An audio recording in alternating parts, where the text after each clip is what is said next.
You're tuned to Radio Kidnappers, the voice of Hawkesbury. This is the program called Food for Life, and it's our pleasure, as always, to have in the studio Heather Barrow. How you going, Heather? Good, thanks. How are you? Oh, can't complain. All the better for seeing you on this beautiful day. Today we hate the words wing it, but we're going to talk about food and stress. Yeah, But before we get there, just remind our listeners, want to come and see you for some advice on nutrition or exercise. How do we do that? So you can come to G's Pharmacy, which is where my clinic's located in Taradell, the big pharmacy across from Bay Espresso. You can find me online at foodforlife.co.nz. That's FOR for life. Or just send me a message or ring me. I'm happy to always have a free chat with anyone who wants just some clarity or some confirmation that they're doing the right thing, or they just want to talk something through before they want to come in to see me. And when we do come and see you, though, it's not like a 5-minute visit. It's a holistic interview, so to speak. That's right. A whole picture of the complex human body. Yes. So that takes an hour and a half. That is good. And what do you find out in that hour and a half? Oh, lots of information.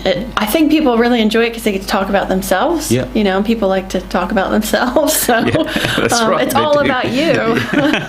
Is it more than Food for Life than just saying don't eat fatty foods and stay away from lollies and drink? Oh, of course. Yes. If it were that easy, I wouldn't exist. No. You know, people can just find something online and say, okay, that's it. Avoid this and I'll be great.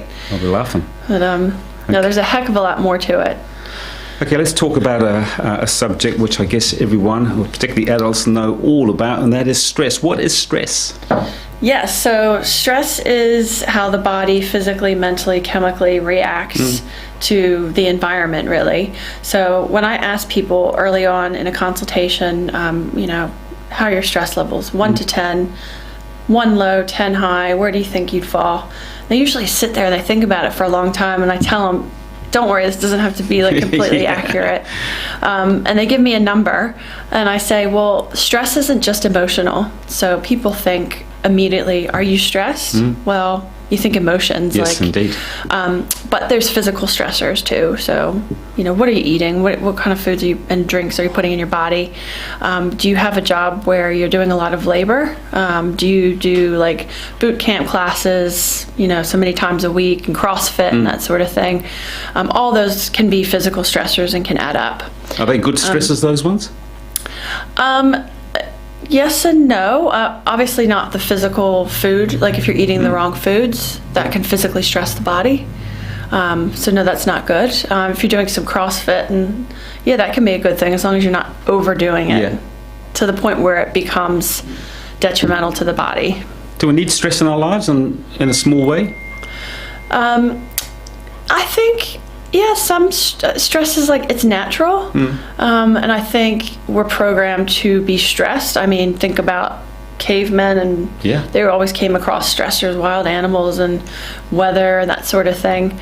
So I think, we're used to having stressors, but today it's 100 times fold. I mean, life would be boring if we weren't stressed every once in a while, wouldn't we? So we've got that physical, that emotional, the chemical stressors. So what products do you use? All that's going to get into the skin. Environmental stressors. Do you live in an orchard? Do you live in a really polluted city where there's a lot of pollution? All of those things influence stress in the body, and then your body responds by eliciting a stress response. So your little adrenal glands, which think of them as like 2 little walnuts, and they sit on top of your kidneys in the back, and they're constantly releasing adrenaline and cortisol and responding to every stressor you come across throughout the day. So how do we know, for instance, you mentioned environmental stress, how do we know we're suffering from that? What are some of the symptoms that we might be showing of stress? Well, that's a good question. So early on, when I asked that person about the stress in their lives, I then give them a stress test. And I meant to bring my little gadget, but I forgot it. So all it is, it's a little scope light sort of thing. Hit the lights out, try and make it as dark as possible, get them to look at my nose, and then I shine a light in each eye and watch how the pupils respond. So it's kind of like eliciting that stress response. Hey, you just come across a bear, deer in headlights. There you go. The pupils should constrict and stay constricted to protect the eye. in a lot of cases, it's very rare I see that. That means they're pretty chill. They're not stressed. Oftentimes it constricts and then it dilates and it goes like this. So it's like the iris is just going like this. And then sometimes it constricts or barely constricts and then just dilates and stays dilated with the light shining in the eye. And that means you're in a full-blown stress response. Okay, and what's the cure for that? What's the cure?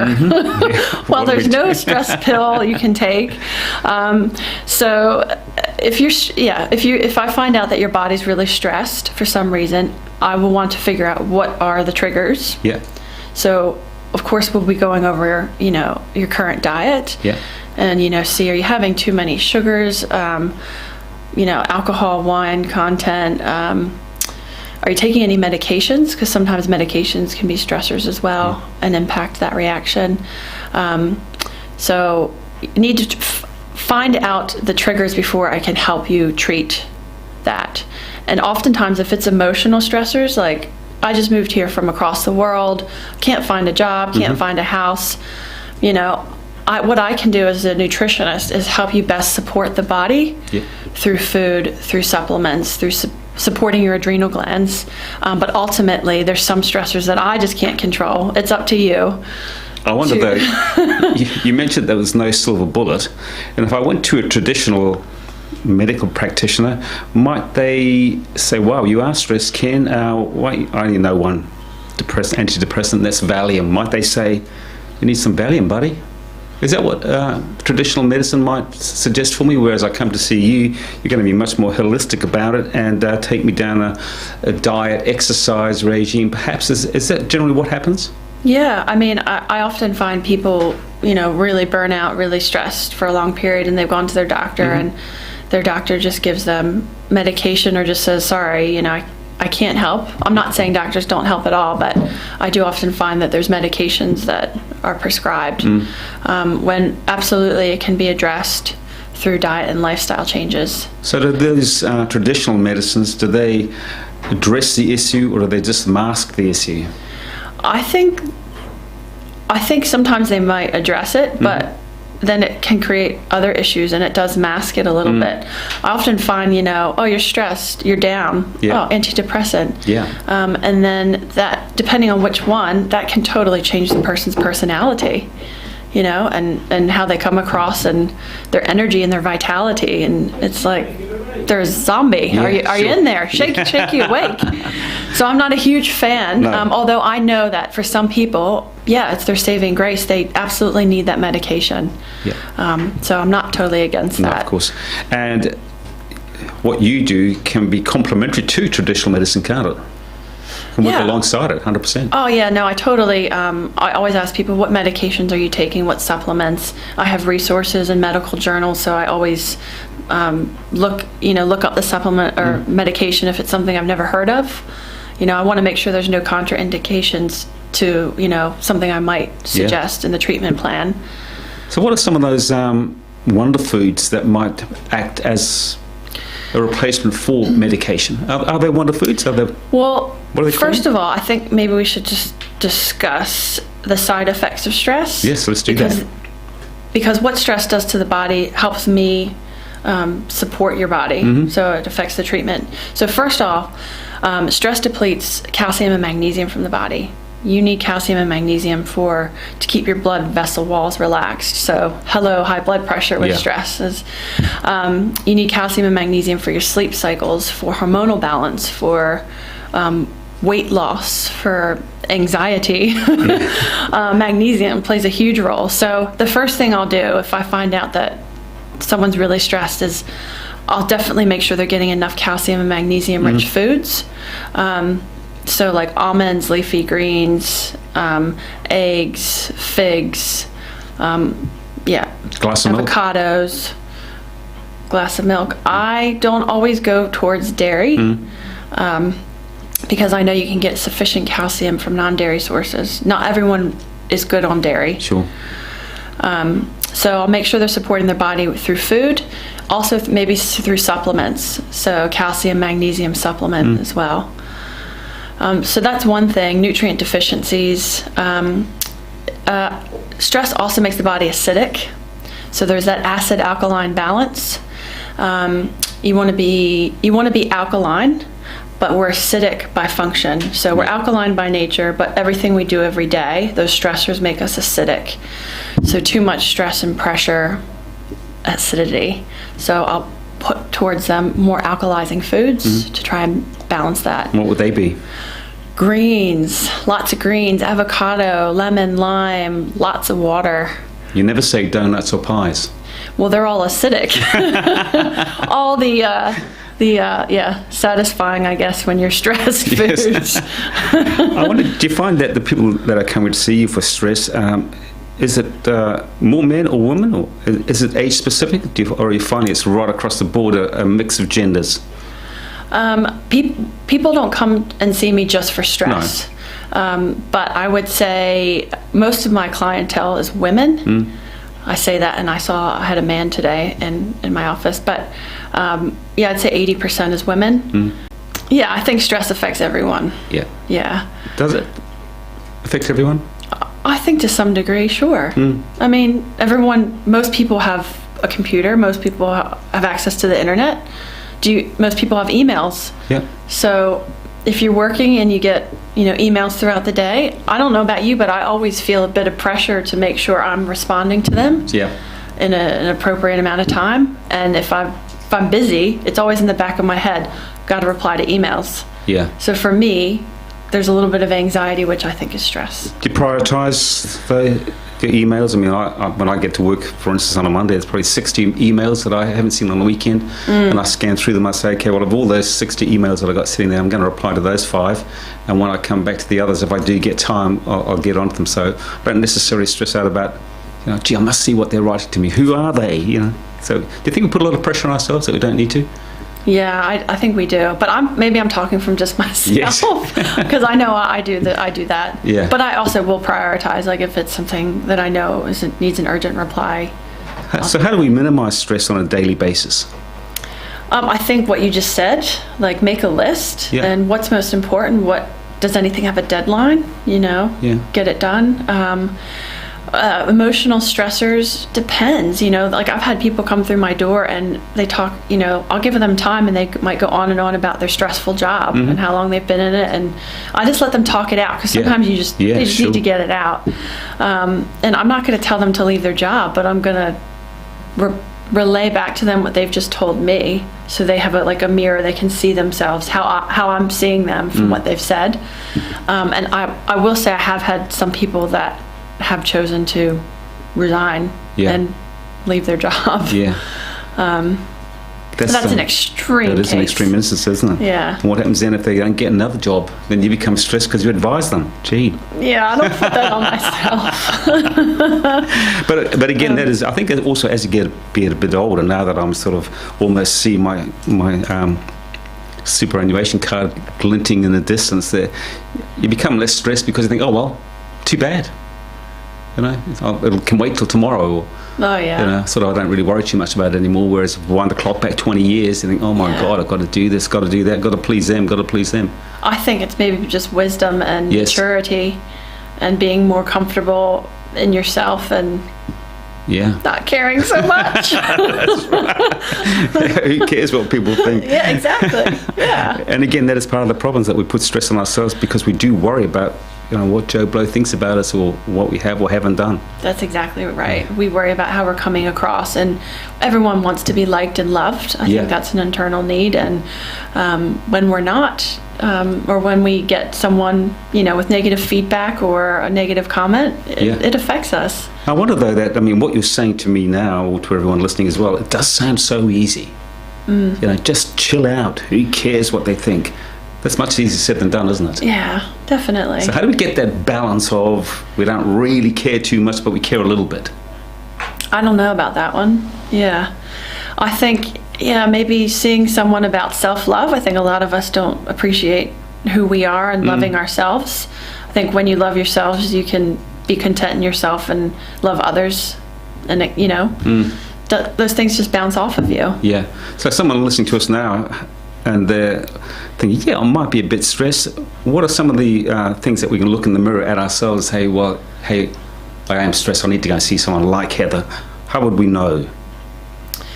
I think one of the major signs that you're kind of at the end really is you're just fatigued all the time. You just wake up, and no matter if you get 10 hours or 12 hours sleep solid, you wake up and you're fatigued and you drag yourself out of bed, and throughout the day, that means you're at the point where your adrenals have been excreting stress hormone for so long, they're tired. Yeah. So every day they excrete a little bit, but when there's pressure, they're responding to that pressure.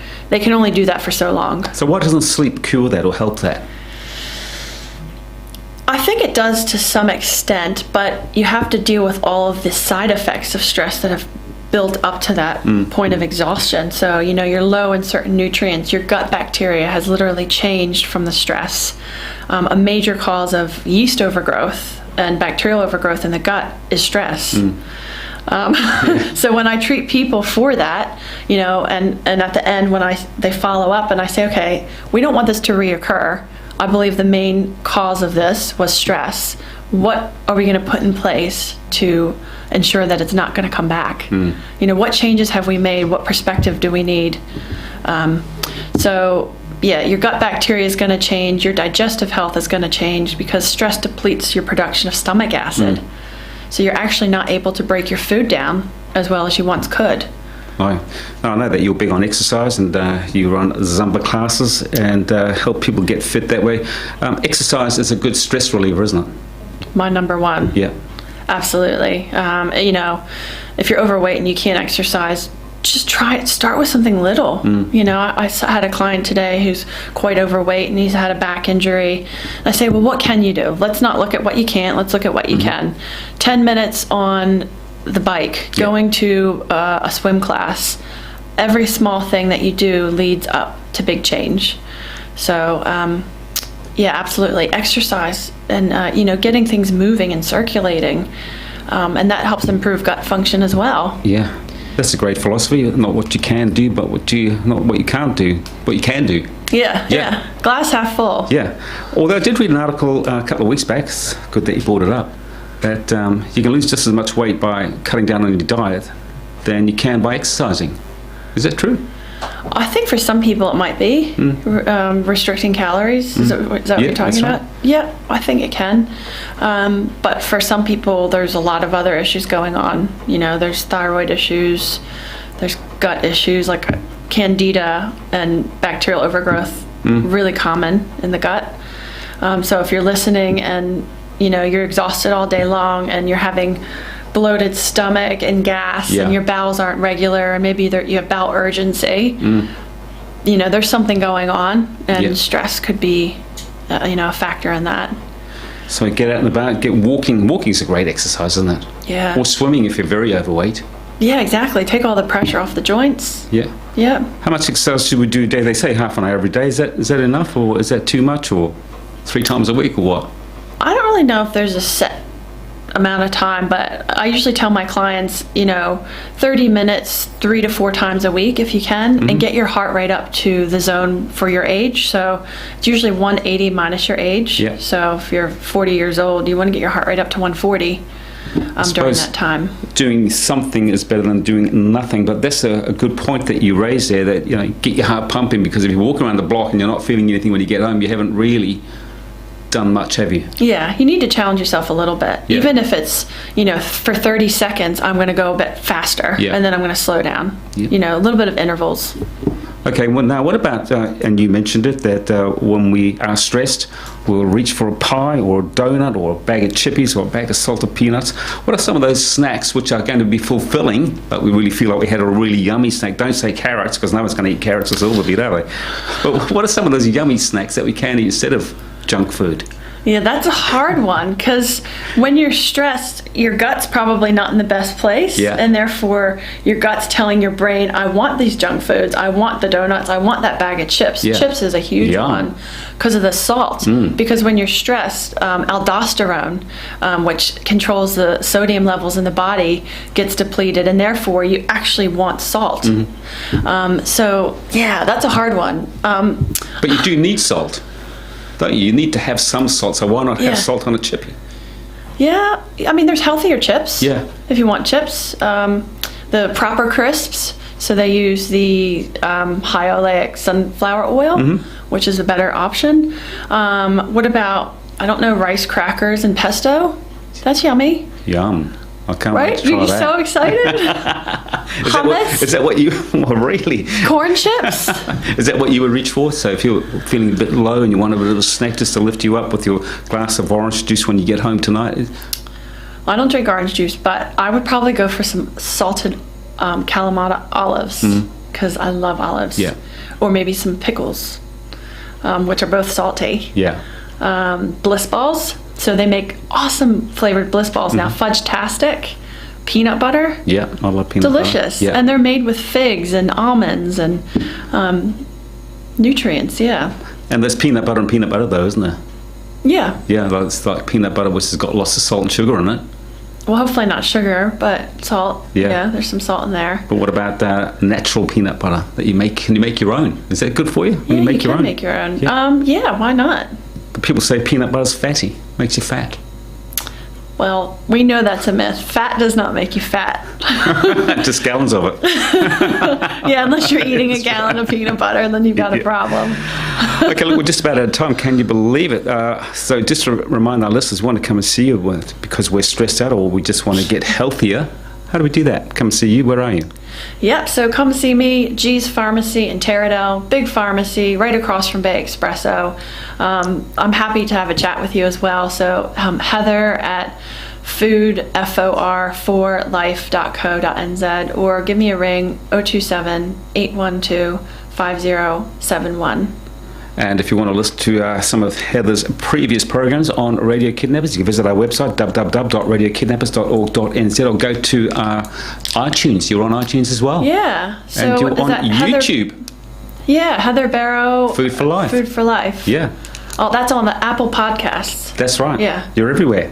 Cool. There you go. Good on you, Heather. As always, a pleasure. Look after yourself. Talk to the same time, same place next time. Thanks, Ken.